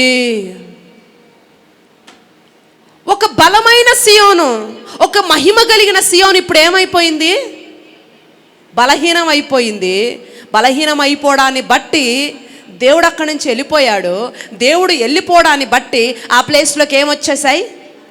నక్కలు వచ్చేసాయి. వచ్చి అవి ఊరుకున్నాయంటే ఊరికలేవు, ఏం చేస్తున్నాయి? తొక్కి పడేస్తున్నాయంట. సియోన్ని తొక్కి పడేస్తున్నాయి. అర్థమవుతుందా? ఈరోజు బలమైన సియోనుగా ఉన్న మనము కొన్ని పరిస్థితులను బట్టి, దేవుడి సన్నిధిని కోల్పోవడాన్ని బట్టి, దేవుడు ఆత్మ మనలో నుంచి వెళ్ళిపోయింది. ఆత్మ వెళ్ళిపోవడాన్ని బట్టి మన జీవితంలోకి రకరకాల పరిస్థితులు వచ్చి చేరిపోయినాయి. రకరకాల శక్తులు ఏర్పాటు చేస్తున్నాయి, రకరకాల పరిస్థితులు ఏర్పాటు చేస్తున్నాయి. ఇవి రావడం మాత్రమే కాదు, ఏం చేస్తున్నాయి? మన జీవితాల్ని చిదిమేస్తున్నాయి, తొక్కేస్తున్నాయి. రకరకాల క్రియలను, రకరకాల పరిస్థితులను తలపెడుతున్నాయి. ఒక రోజు ఒకటి వచ్చిందంటే, ఒక రోజు ఒకటి సెట్ అవుతుందంటే, ఇంకో రోజు ఒకటి క్రియేట్ చేస్తున్నాయి. హల్లెలూయా. సియోను ఏమైపోయింది? బీడైపోయింది. ఒకప్పుడున్న ప్రార్థన, ఒకప్పుడున్న అభిషేకపు తీవ్రత లేదు, ఎండిపోయింది. ఆసక్తి తగ్గిపోయింది. పాటలలో ఆసక్తి లేదు, ఆరాధనలో ఆసక్తి లేదు, దేవుడు వాక్యం అంటే ఆసక్తి లేదు. ఏదో వస్తుంది, ఏదో వెళ్ళిపోతుంది అంతే. సియోనికి ఆసక్తి తగ్గిపోయింది కాబట్టి బీడైపోయింది, పనికి రాకుండా తయారైపోయింది. అలాంటి సియోనును చూసి దేవుడు బాధపడి ఏమయ్యాడు చెప్పండి? వెళ్ళిపోయాడు. దేవుడు వెళ్ళిపోగానే వాటికి ఇంకా శక్తి పెరిగిపోయి వెంటనే జీవితాల్లోకి వచ్చేసాయి, తొక్కి పడేస్తున్నాయి. దేవునికి స్తోత్రం. హల్లెలూయా. ఈరోజు సంఘాల్లో మోసగాళ్ళు తయారైపోయారు, కుటుంబాల్లో మోసగాళ్ళు తయారైపోయారు, జీవితాల్లో చాలామంది మోసగాళ్ళు తయారైపోయారు. నక్కల వలె తొక్కుతున్నారు. ద్రాక్ష కాయలన్నిటిని, చక్కగా కాసిన కాయలన్నిటినీ తినేస్తున్నాయి అంట ఈ నక్కలు. సంఘాల్లో అంటే నిజంగా ఈరోజు మంచిగా ఆత్మీయంగా ఎదుగుతున్న వారిని ఏంటండి పనికిరాని వారిగా చల్లారిపోయిన వారిగా తయారు చేస్తున్నాయి. చీకటి శక్తులని, రకరకాల పరిస్థితులని. బలమైన అభిషక్తులు చల్లారిపోయినారు. భయంకరమైన పరిస్థితి. వచ్చి గంతులేస్తున్నాయంట ఈ నక్కలు వచ్చి. ఎక్కడికొచ్చి? సియోను. అసలు సియోన్లోకి రావాలంటేనే వాటికి భయం పుట్టాలి. అటువంటి బలమైంది సియోను, అటువంటి ఎన్నిక కలిగింది సియోను, అటువంటి పర్వతపు స్థాయి కలిగిన సియోను అది. అటువంటి సియోనులోకి నక్కలు చేరాయి అంటే మామూలు విషయమా? ఎంత భయంకరమైన సిచ్యువేషన్లో ఉందో చూడండి సియోను. సియోను కుమార్తెలారా వింటున్నారా? కుమారులు ఆర్ యు దేర్? వింటున్నారండి? అర్థమవుతుందా? ఏమైంది? ఒక బలమైన సియోను బలహీనంగా అయిపోయింది, బీడైపోయింది. ఇది నీ ఆత్మీయ జీవితానికి అప్లై చేసుకో ఈరోజు. హల్లెలూయా, దేవుడికి స్తోత్రం. కొన్ని సంఘాల్లో కొన్నిసార్లు బయట జరుగుతున్నప్పుడు కొంతమంది అంటే మనకెందుకులన్నా, మనకెందుకులక్క, మనకెందుకులే, తర్వాత చూద్దాంలే, మనకెందుకులే, దేవుడు చూసుకుంటాడులే, దేవుడు చూసుకుంటాడులే. మరి నువ్వేం చేస్తావు దేవుడు చూసుకుంటే? కొంతమంది ప్రతిదీ కూడా దేవుడు చూసుకుంటా, అన్నీ దేవుడు చూసుకుంటాడండి, కరెక్టే. కానీ కొన్ని కూడా నువ్వు చెయ్యాలి, కొంత ఎఫర్ట్ పెట్టాలి. అన్నీ దేవుడు చూసుకోడు. అర్థమవుతుందండి? దేవుడు చూసుకుంటాడంటే నువ్వేం చేస్తావు మరి? దేవుడు ఏమన్నాడు? మీరు భూలోకంలో ఏది బంధిస్తే, మీరు చెప్పండి, పరలోకంలో దాన్ని బంధిస్తాను. మీరు భూలోకంలో ఏది విప్పితే పరలోకంలో నేను దాన్ని విప్పుతాను అన్నాడు. మీరు బంధించండి, నేను బంధిస్తాను. అంతేగాని దేవుడు చూసుకుంటాడంటే ఫస్ట్ ఏమన్నాడు? నేను బంధిస్తానలా, మీరు బంధించండి, and then I will do work. Amen. మీరు మౌనంగా ఉండి దేవా దేవా అంటే కాదు, మీరు బంధించాలి, మీరు ప్రార్థన చేయాలి, మీరు డిక్లేర్ చేయండి, and then I will declare that heaven. Amen. 3 పూట్ల తిని 8 గంటలు పడుకుని దేవా నువ్వు చూసుకో అంటే చూసుకోడు ఆయన. అర్థమవుతుందా? హల్లెలూయా. ప్రభా నీదే భారమయ్యా, మొత్తం నువ్వే చూసుకోవాలయ్యా అంటే నువ్వేమో హ్యాపీగా 3 పూటలు తింటావు, హ్యాపీగా 8 గంటలు పడుకుంటావు. నీ పని ఎందుకు చూసుకోవాలి? ఆయన కొంతమంది మొన్న బ్రదర్ మాకు ఫోన్ చేసి ఏదో సమస్య చెప్పాడు. ఓకే అండి ప్రార్థన చేస్తుంటే, అయ్యా నా కోసం ఉపవాసం ఉండి ప్రార్థన చేయండి. అలా అంట, ఉపవాసం ఉండి. మరి నేను ఉపవాసం ఉండి ప్రార్థన చేస్తే నువ్వేం చేస్తావు? నేను 3 పూట్ల తింటా, నేను మంచిగా పడుకుంటా. ఇప్పుడు సేవకులు ఎందుకండి? మాలాంటి కొరకు ప్రార్థన కదా చెయ్యాలి. ఇంకా రివర్స్ ఆయన, మాలాంటి వాళ్ళ కొరకు ప్రార్థన చేయాలి కదా. ఆఫ్ కోర్స్ మీలాంటి వాళ్ళ కొరకు ప్రార్థన చెయ్యాలి. ఇప్పుడు నేను మీకు ఒక ఎగ్జాంపుల్ చెప్తా అర్థమైన భాషలో. ఇప్పుడు టీచర్ ఉందండి, స్టూడెంట్కి ఏం చెప్తుందంటే టీచరు ఎగ్జామ్స్ చదువు ఎలా ఫస్ట్ చదువు చెప్తుంది, అండ్ దెన్ ఎగ్జామ్స్లో నువ్వు ఎలా రాయాలో, ఎలాంటి క్వశ్చన్స్ వస్తుంది కొంచెం క్లూ ఇస్తుంది. ఇదే వస్తుందని చెప్పదు, అర్థమవుతుందా? కొంచెం క్లూ ఇస్తుంది, ఇలా రాయాలి అని చెప్తుంది, దీనికి ఇలా వస్తుంది, ఇదిగో ఇలాంటి క్వశ్చన్స్ వస్తాయి, ఇదిగో ఇలా ఆన్సర్ చేయాలని టీచర్ గైడ్ చేస్తుంది. అంతేగాని ఎగ్జామ్స్లో టీచర్ వచ్చి ఎగ్జామ్ రాయదు. అర్థమవుతుందా? సేవకుడు కూడా అదే. సేవకుడు ఎందుకు?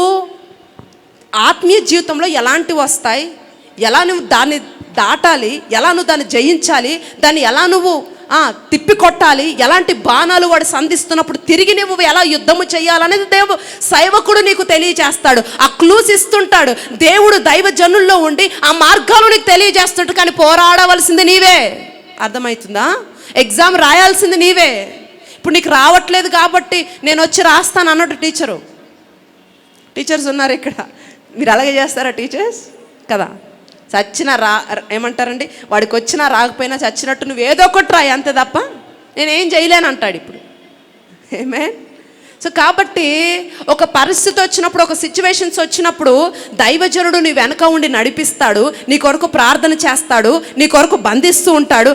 అండ్ దెన్ నువ్వు కూడా ఎఫర్ట్ ఇవ్వాలి, నువ్వు కూడా బలంగా ప్రార్థన చేయాలి. నీ యుద్ధములు నువ్వు చేస్తున్నప్పుడు నీ కొరకు సపోర్ట్గా ఉంటాడు.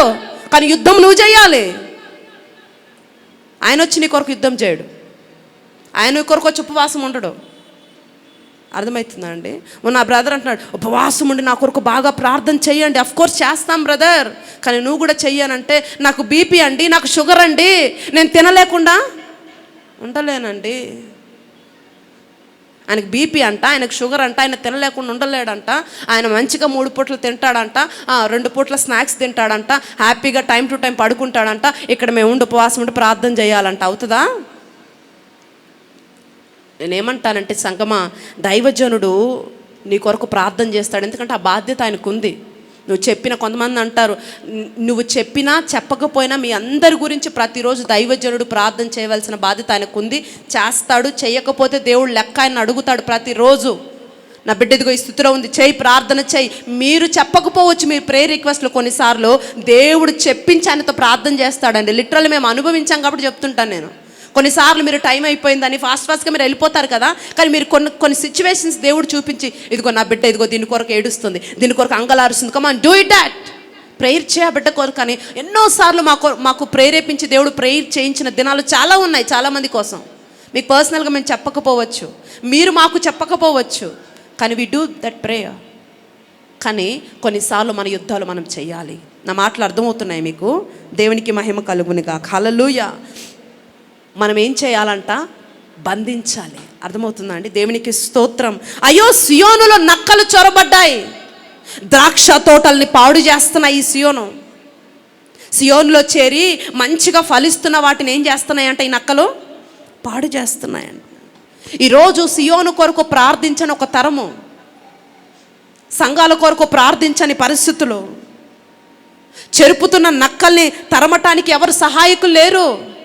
కొన్ని జీవితాల సంఘాలను చెరుపుతుంటాయి నక్కలు, కొన్ని కుటుంబాలు చెరిపేస్తున్నారు, ఆత్మీయ జీవితాలు చెదిరిపోతున్నాయి, కొన్ని కుటుంబాలు జీవితాలే పతనం అయిపోతున్నాయి, భర్తకు భార్యకు మధ్య అండర్స్టాండింగ్ లేకుండా చేస్తున్నాయి, పిల్లల్ని మాట విననీయకుండా చేస్తున్నాయి. ఇలా నక్కలు ప్రవేశించి రకరకాలుగా చేసేస్తున్నాయి. సహాయకులు లేరు, సహకరించేవారు లేరు. ఇలాంటి పరిస్థితుల్లో వినండి జాగ్రత్తగా, మీకు ఒక మాట చెప్తాను చూడండి. నాజీరు చెయ్యబడిన సంసోను వంటి వారు లేకనే ఇలాంటి నక్కలు స్వైర విహారం చేస్తున్నాయి. అర్థమవుతుందండి?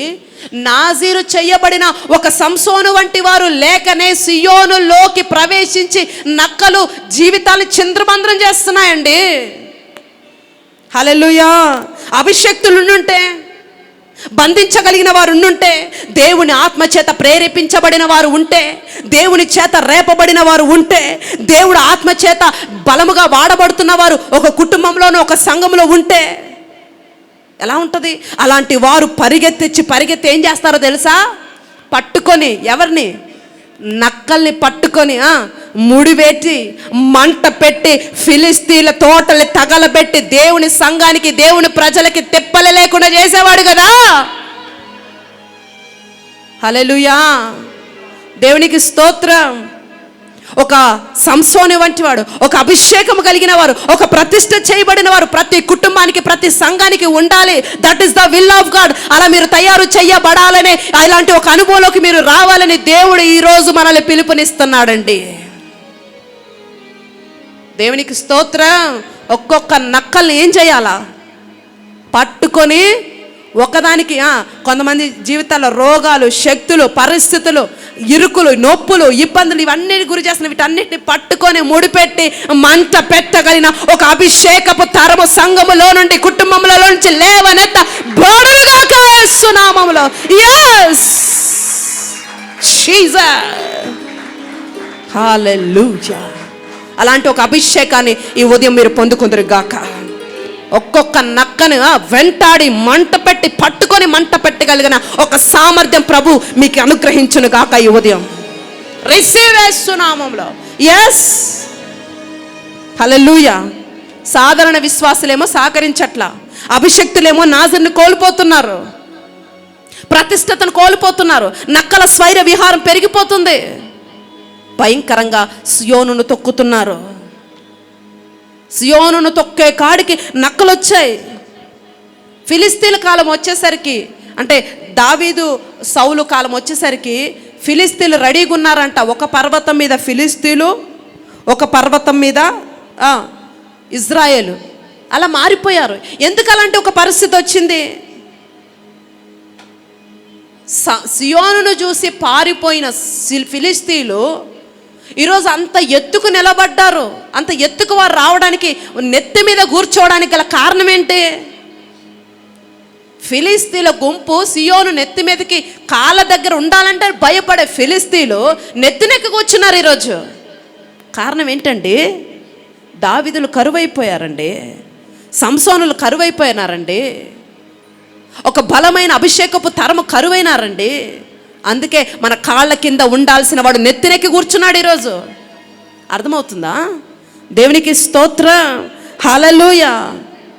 సంగమా, దేవుని బిడ్డలారా, ఇది మొదలుకొని సియోనును నక్కలు తొక్కటానికి వీల్లేదు. ఆమెను చెప్పారా? వింటున్నారా వాక్యం? అసలు ఇది మొదలుకొని సియోనును నక్కలు తొక్కడానికి వీల్లేదు. సియోను పాడై బీడవటానికి వీల్లేదు. ఒక ప్రార్థన చేయండి, ప్రభువా ఈ విషయంలో సహకరించే మనస్సు నాకు ఇవ్వండి. దేవా నీ ఆత్మ చేత రేపబడే సేవకులు లేపండి, దైవ సేవకులను లేపండి, ఒక అభిషేకపు తరాన్ని లేపండి అని ప్రార్థన చేయండి. ఈ రోజు నుంచి దేవునికి స్తోత్రం. దైవిక రోషము కలిగిన వారు లేపబడుదురు కాక. సంఘాన్ని చెరపాలని చూస్తున్న నక్కల్ని పట్టుకొని మంట పెట్టగలిగిన ఒక అభిషేకము పరిశుద్ధాత్మ దేవుడు ఈ ఉదయం మనందరిలో రగిలింప చేయనుగాక యేసు నామములో. ఈరోజు అలాంటి ఒక అభిషేకం కొరకు ఆశపడండి. పరిశుద్ధాత్మ దేవుడు సిద్ధముగా ఉన్నాడు. సియోనుని ఎంతకాలము తొక్కుతున్న ప్రతి నక్కను ముడిపెట్టి మంట పెట్టగలిగిన ఒక బలమైన అభిషేకం ఈ ఉదయం నీ మీదకి రాబోతుండగా సిద్ధపడి ఉదయం. Get ready for that anointing power today. yes glory Jesus. ఈ అంశం కొరకు ఈ ఉదయం బలంగా ప్రార్థన చేయండి. మీరు దేవునికి మహిమ కలుగును గాక. హల్లెలూయా. ఒక తీర్మానం చేయండి, అయ్యా ఇకపై నేను మోయాబులతో సహవాసం చేయను, నీ సమర్పణలో ఉంటాను, ప్రతిష్ఠులతో మాత్రమే నేను సహవాసం చేస్తానని ఒక తీర్మానం చేసుకోను ఈరోజు. ఎందుకంటే సియోనుకి మరలా పూర్వ వైభవం రాబోతుంది.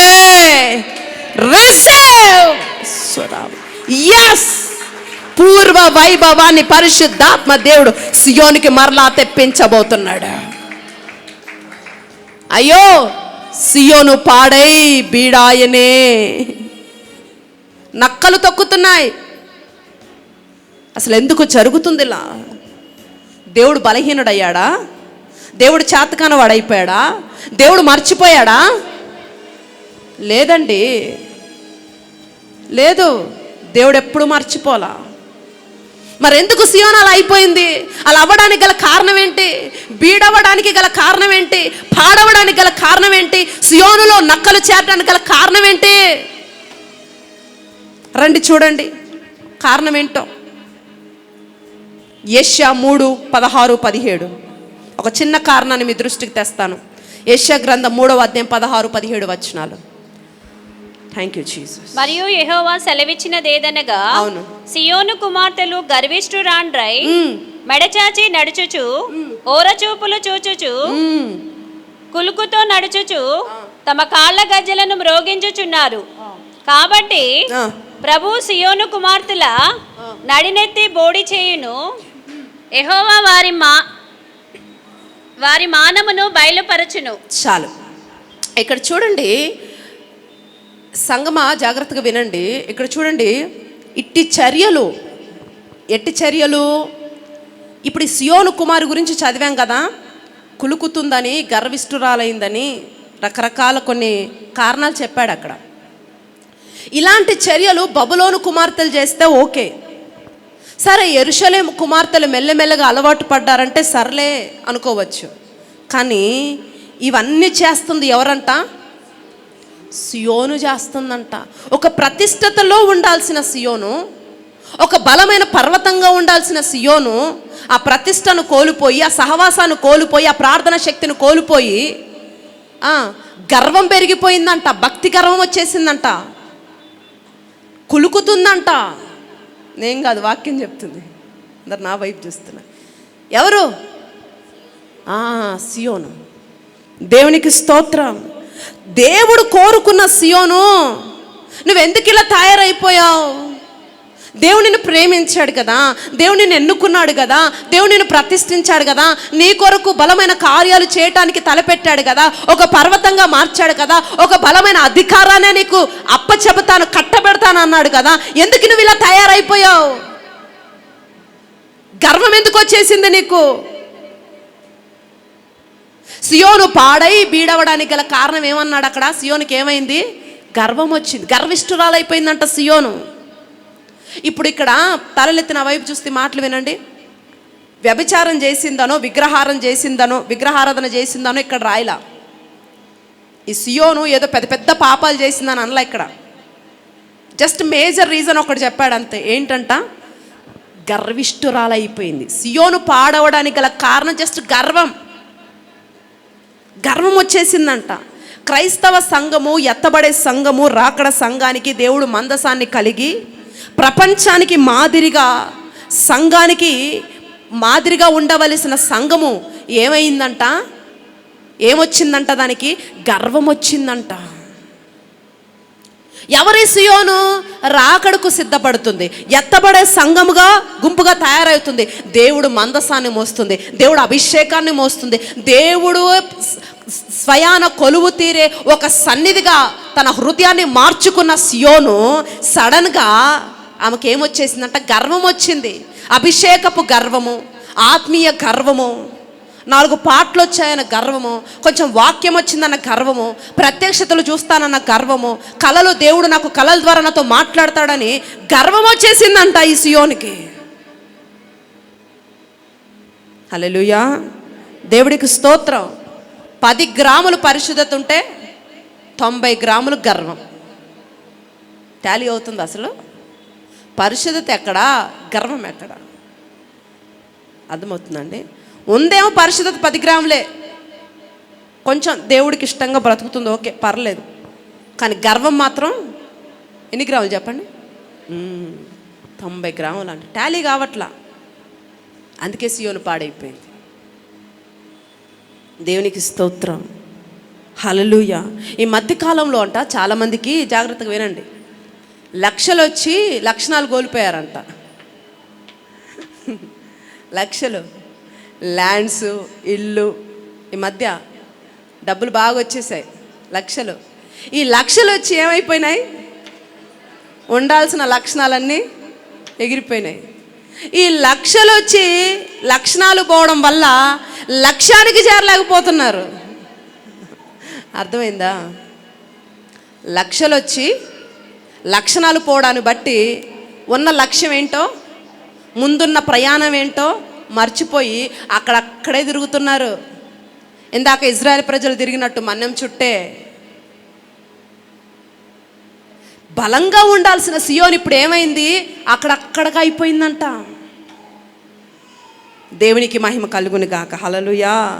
సియోన్కి గర్వం రావటాన్ని బట్టి దేవుడు దాన్ని విడిచిపెట్టాడంటండి. అది కారణం. అర్థమైందా? దేవుడు సియోనును విడిచిపెట్టడానికి గల కారణం ఏంటంటే అది పెద్ద ఏదో వ్యభిచారం చేశారనో లేకపోతే పెద్ద పెద్ద పాపాలు చేశారని కాదు, జస్ట్ గర్వం వచ్చిందని దేవుడు సియోనును విడిచిపెట్టాడంట. హల్లెలూయా. కాబట్టి దాంట్లోకి ఏమైపోయాయి? నక్కలు చేరిపోయినాయి. దేవుడు విడవగానే వెంటనే ఆ సియోన్లోకి ఏమొచ్చేసాయి? నక్కలు చేరిపోయాయి, ఇష్టానుసారంగా తొక్కుతున్నాయే కా. రీసెంట్గా ఒక 2-3 వీక్స్ బ్యాక్ ఒక సహోదరు వచ్చింది. ఒకప్పుడు నేను బలంగా ప్రార్థన చేసేదాన్ని అండి, ప్రత్యక్షలు చూసేదాన్ని. ఇప్పుడు చాలా తగ్గిపోయాను, చాలా చల్లబడిపోయాను. తద్వారా నా కుటుంబం అంతా కూడా ఇందాక దైవజనుడు మాట్లాడినట్లుగా నిరాకారంగా అయిపోయింది. క్రమంలో ఉండవలసిన నా కొడుకులు ఇప్పుడు ఎవ్వరు కూడా నా మాట వినట్లేదు, ఇష్టానుసారంగా మారిపోయారు.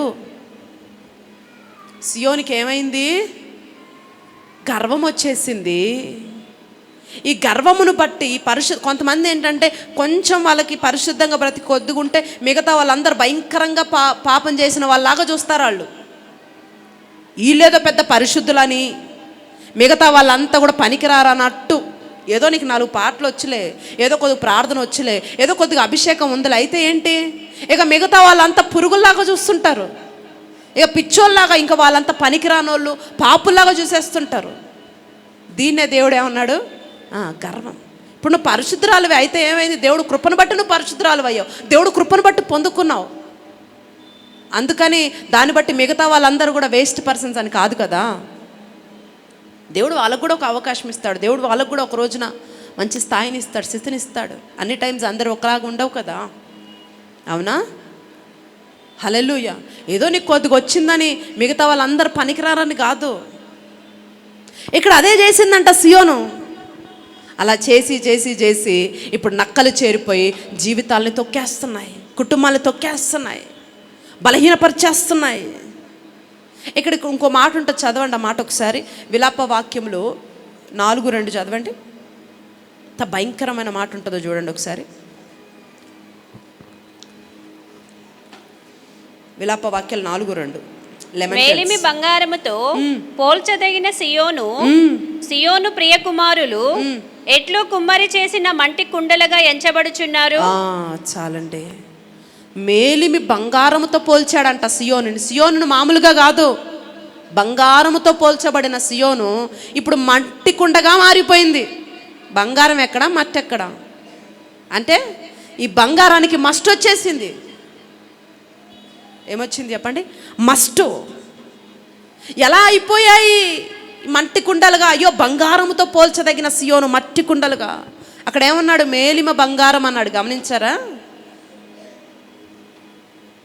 నీ ఆశ, నీ గర్వము, నీ దైవ భక్తి తగ్గటాన్ని బట్టి ఎంత పని చేస్తుందో మీరు గమనిస్తున్నారా?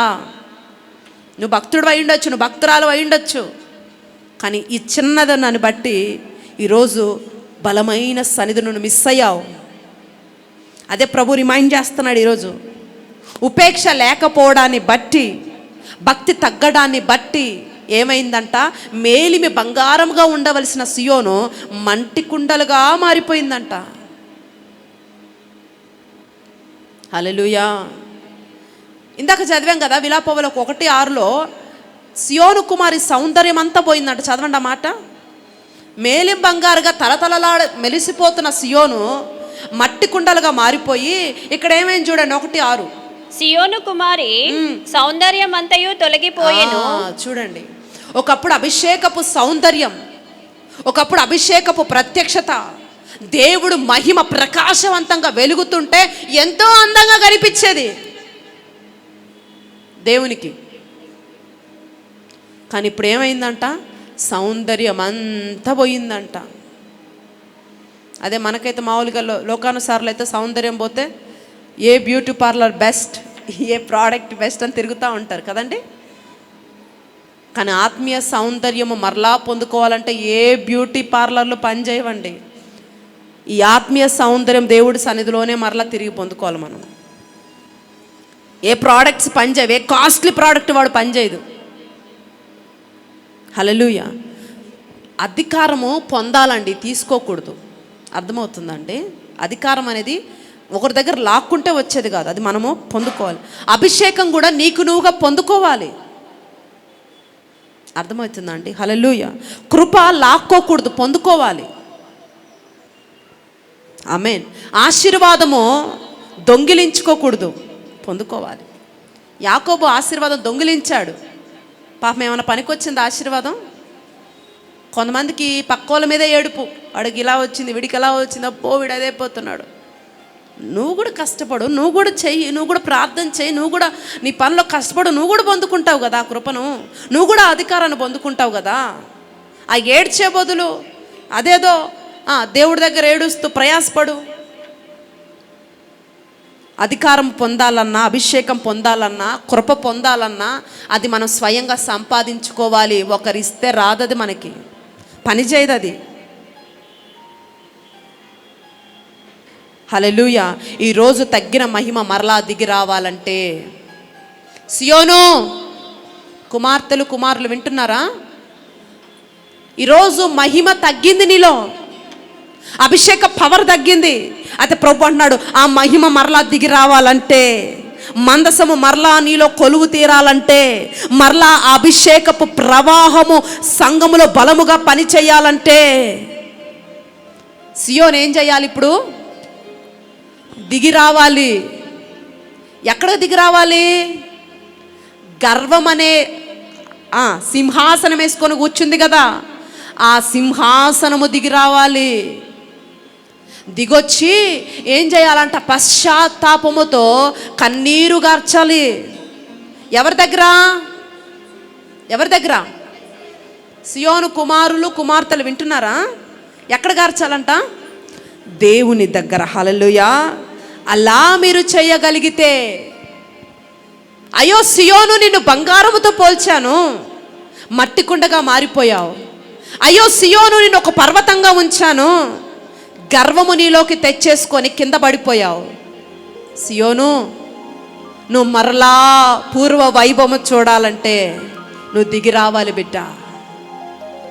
ఏ ఆలోచనలు, ఏ తలంపులు, ఏ స్థితి, ఏ పరిస్థితి, ఏ గర్వము, ఏ కోపము, ఏ అసూయ నీలో పనిచేస్తుందో అన్నిటిలో నుండి నువ్వు దిగి రావాలి. ఈ ఉదయము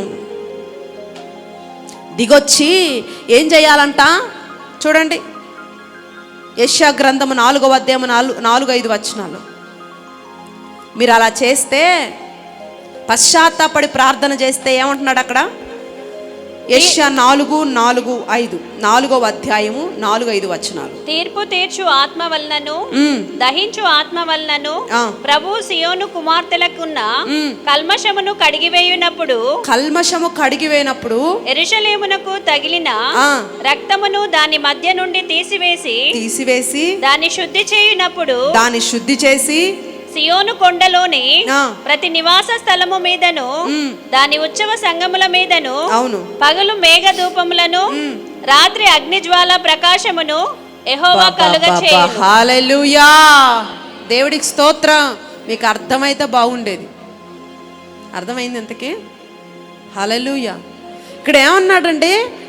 సియోను గనక దిగొస్తే, నేను పెద్దోడిని, నేను సీనియర్ని, నేను డబ్బున్నవాడిని, ఇలాంటివన్నీ పక్కన పెట్టి నాకు 3 ఫ్లోర్లు ఇల్లుంది, నాకు 4 కోట్ల ఆస్తుంది, నేనేంటి అని ఇలాంటి యొక్క మైండ్ సెట్ ఉందే, ఇవన్నీ పక్కన పెట్టి దేవుడు సన్నిధిలో మోకరించి వేడుకొనగలిగితే దేవుడట మరలా జ్ఞాపకం చేసుకుంటాడంట. జ్ఞాపకం చేసుకొని క్రైస్తవ్యానికి ఒక పూర్వ వైభవాన్ని తిరిగి దేవుడు దయచేస్తాడట. దేవునికి స్తోత్రం. సంఘానికి తొలి దినాలు మరలా రాబోతున్నాయి. సియోను మహిమ మరలా నీ మీదకి దిగొస్తుందంట. పరిశుద్ధాత్మ దేవుడు మరలా నీ మీదకి దిగొస్తాడంట. సియోను, నీకున్న కల్మషమునంతా దేవుడి ఉదయం ప్రక్షాళన శుద్ధీకరించి సియోనును ఒక మేఘస్తంభంగా, ఒక అగ్ని స్తంభంగా దేవుడు సియోనును మార్చబోతున్నాడు. నీవే అనేకులకి మార్గమై అనేకులు దేవుని యొద్దకు నడిపించి ఒక రసరమ్య ముగింపులోకి దేవుడు నిన్ను ప్రయాణము చేయించడానికి సిద్ధమయ్యాడు. కరుణ గల ఆత్మ దిగి రాబోతుంది. మీరు ప్రక్షాళన చేయబడుతున్నారు. కమాన్, రిసి ప్రక్షాళించబడండి, శుద్ధీకరించబడండి, శుద్ధీకరించబడండి, శుద్ధీకరించబడండి, శుద్ధీకరించబడండి. yes oh jesus hallelujah. జకర్యా 8:3 చదవండి. శుద్ధీకరించబడిన తర్వాత చివరి వచనం మనం ముగించుకోబోతున్నాం. జకర్యా 8:3. యెహోవా సెలవిచ్చినదేమనగా, నేను సియోను నొద్దకు మరలా వచ్చి యెరూషలేములో నివాసము చేతును. సత్యమును అనుసరించి పురమనియు సైన్యములకు అధిపతియగు యెహోవా పర్వతము పరిశుద్ధ పర్వతమనియు పేరు పెట్టబడును. చాలండి. దేవునికి స్తోత్రం. సియోను, నువ్వు మరలా దిగి వస్తే దేవుడిని ఏం చేస్తాడంట? శుద్ధీకరించి ప్రక్షాళన చేసి ఇక్కడ ఏమంటున్నాడు? సియోను యొద్దకు మరలా వచ్చి యెరూషలేములో నేను నివాసము చేస్తాను అంటున్నాడండి. దేవునికి స్తోత్రం. హల్లెలూయా. ఈరోజు సియోను, దేవుడు నిన్ను ప్రక్షాళించడం మాత్రమే కాదు, నీ యొద్దకు రావడం మాత్రమే కాదు, నీలోకి దిగి వస్తాడంట. దిగి వచ్చిన దేవుడు మరలా నిన్ను మౌనంగా ఉంచాడంట. ఏమంటున్నాడు? అగ్ని స్తంభముగా, మేఘ స్తంభముగా దేవుడు ఆత్మ నీ మీదకి దిగి వస్తుండగా నువ్వు ఎలా మారబోతున్నావు తెలుసా? ఈరోజు ఒక అగ్ని స్తంభముగా, ఒక మేఘ స్తంభముగా దేవుడు నీ జీవితంలో ఒక ఉత్సవముగా మార్చబోతున్నాడు. సియోను, ప్రభుత్వాన్ని దేవుడు నీకు అప్పగించబోతున్నాడు బిడ్డ. వాటన్నిటి మీద నేను నియమించబోతున్నాడు బిడ్డ. స్థిరపరచబోతున్నాడు దేవా బిడ్డ. ఏవి నీ జీవితాలు ఆగిపోయాయో తిరిగి వాటన్నిటిని కదిలిస్తున్నాడు. సియోను, నువ్వు దిగిరా ఈరోజు.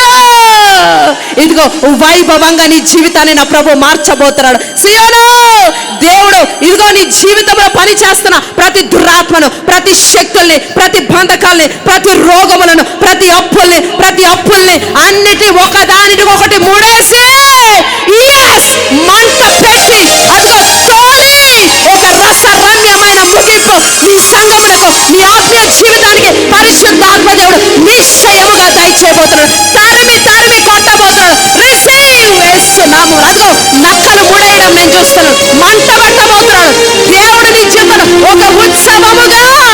ఏవి నేను ఇబ్బంది పెడుతున్నాయో, ఏవి నేను ఇబ్బంది పెడుతున్నాయో, ఏవి నేను బాధిస్తున్నాయో వాటన్నిటిని ముడేస్తున్నాడు చూడు, ముడి వేస్తున్నాడు చూడు. అదిగో ఒక బలమైన ఆత్మ మంట, ఒక బలమైన ఆత్మ మంట సంతోషము సమాధానంతో నింపి నీ ఇంటికి పంపించబోతున్నాడు. Receive. Yes. Oh Jesus, thank you Holy Spirit of Lord. Hallelujah. సియోనును దిగొస్తే బలమైన కార్యాలు చూడబోతున్నావు. నక్కలేక పని చేయవిక, బీడైనయి పాడైనయి తిరిగి పునరుద్ధరించబోతున్నాడు చూడు. ఆమేన్. హల్లెలూయా. ఇట్టి సమాధానపు ఆత్మ దేవునికి ఇచ్చి పంపునుగాక. ఒక అగ్ని స్తంభంగా, ఒక మేఘ స్తంభంగా దేవుడు బలమైన ఆత్మ ఈరోజు నిన్ను దర్శించి మార్చునుగాక. లేచి నిలబడి దేవుడు నీతో మాట్లాడుంటే ఆయనతో నువ్వు మాట్లాడు. ఎస్, ఆయన ఏం చేస్తానో చెప్పాడు, నువ్వేం చెయ్యాలో చెప్పాడు. కమాన్, దిగొచ్చే ఈరోజు. వేరెవర్ వాట్ ఎవర్, ఎక్కడున్నావో ఏం చేస్తున్నావో నాకు తెలియదు, ఏ పరిస్థితిలో ఉన్నావో నాకు తెలీదు. నీ అధికారాన్ని పక్కన పెట్టు, నీ గర్వాన్ని పక్కన పెట్టు, నీ అసమాధానాన్ని పక్కన పెట్టు, నీ కొవ్వును పక్కన పెట్టు. Come on, let you surrender your self. దేవుడు సన్నిధికి నిన్ను నువ్వు అప్పగించుకో. ఓ జీసస్. ఒక బలమైన సియోనుగా, ఒక బంగారం వంటి సియోనుగా పరిశుద్ధ ఆత్మదేవుడు నిన్ను మార్చబోతున్నాడు. Yes, ask to God, ask to God everyone. కళ్ళు మూసుకొని దేవుడి వైపు చూడండి. ఎవరు అటు ఇటు ఉండదు, అలా ఆలోచనగా ఉండదు. God's presence was working here. Yes.